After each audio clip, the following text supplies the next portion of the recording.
মানুষের এন্তেকালে আরশ পর্যন্ত কাঁপাকাঁপি করলো, আমি তার জানাজার ভিতরে আমি নিজে নবী তাকে গোসল করাইলাম, আমি নবী নিজে তাকে আমার হাত দিয়ে কাপড়ের কাপড় পরাইলাম, আমি তাকে যখন জানাজা দিতে গেলাম আমি ইমাম হইয়া তারে জানাজা পড়াইলাম।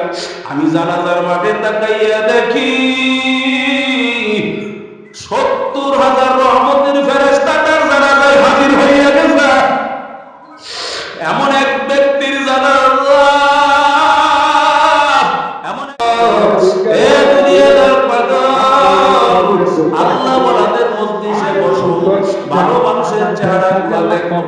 বাজারে যে কারণে আজকে আমার পুরা ঘরটাই কেমন যেন বাজার দিনের একটা পরিবেশ হইয়া গেছে। বাজার আমি যখন আমার ফ্যামিলির দিকে তাকাই, বাজারে 3.5 বছরের বাচ্চা আমার এক বাইকনা বাজার মাদ্রাসায় থাকে, আবাসিক থাকে, 2 বছর ধরে থাকতেছে। আমি রমজানের চোখের পানি ফেলে কাউনি, আর আমার বোনকে বলি বোন এত আমার কোনো বুজুর্গি না, চরমরাই কালো বাড়ির বুজুর্গি, এই রক্তের মধ্যে আল্লাহ কুতুব কালো বাড়িকে ছোঁয়া লাগবে।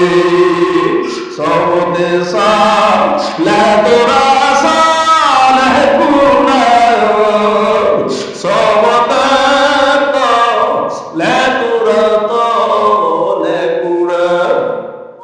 অনেকে বাজার বসতে পারো না, এখনো সময় আছে, বসো। এই যে নেককারের মজলিসে সামান্য সময় বসলে বাজানে 100 বছর 24 ঘন্টা যদি নফল ইবাদত করো বাজান, ওই 24 ঘন্টা ইবাদতের সওয়াব 100 বছর নয় 1 লক্ষ বছর বেঁচে থাকলে যে সওয়াব হবে, এই মজলিসে বসলে এই পরিমাণ সওয়াব আল্লাহ দান করবে। খুশি না?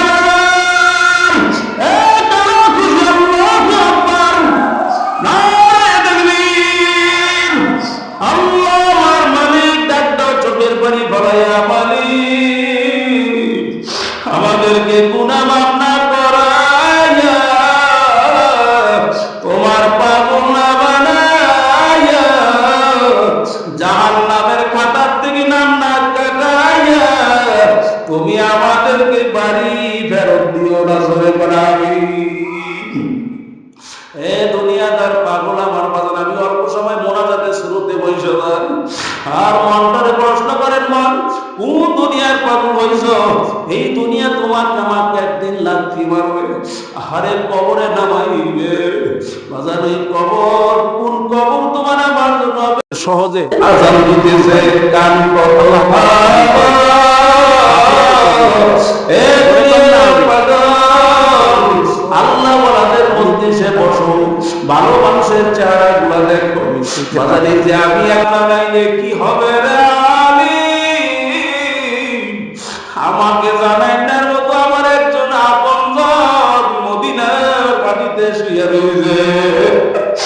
আল্লাহ নবীর রওজা থেকে ডাক দেয়া,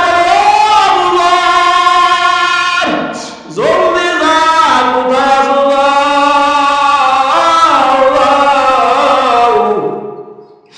আমার ফাতেমা বিদায় হইয়া গেছে। আলী এক খাটিয়ার মধ্যে এক সাইডে ধইরা খাও, হাসাইন আর এক খাটিয়ার ভিতরে ধইরা খাও, আমার হোসাইন আর এক সাইডে ধইরা খাও, আরেক সাইডে কে ধরবে? আমার ফাতেমাকে তাড়াতাড়ি জানাজার নামাজ পড়াইয়া দাফন কইরা দাও। হযরত আবু যর গিফারিও কাঁদলেন, বাগান দ্বারা জানাজা পড়াইয়া আল্লাহু আকবার কবরে দাফন কইরা সবাই চইলা গেল।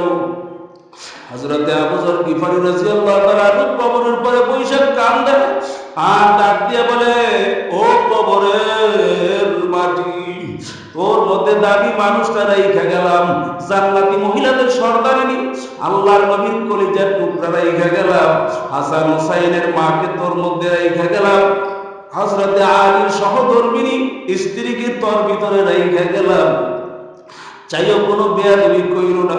বাজারে কবরের মাটি আমার মালিককে ডাক দিয়া বলে, আল্লাহ আমার জবানটা একটু মাটির জবান খুইলা দেন, আমি আবু যর গিফারির সঙ্গে একটু কথা বলতে চাই। আবু যর গিফারি আল্লাহর হুকুমে মাটির জবান খুইলা গেল। মাটি ডাক দিয়ে বলে, আবু যর গিফারি, আমার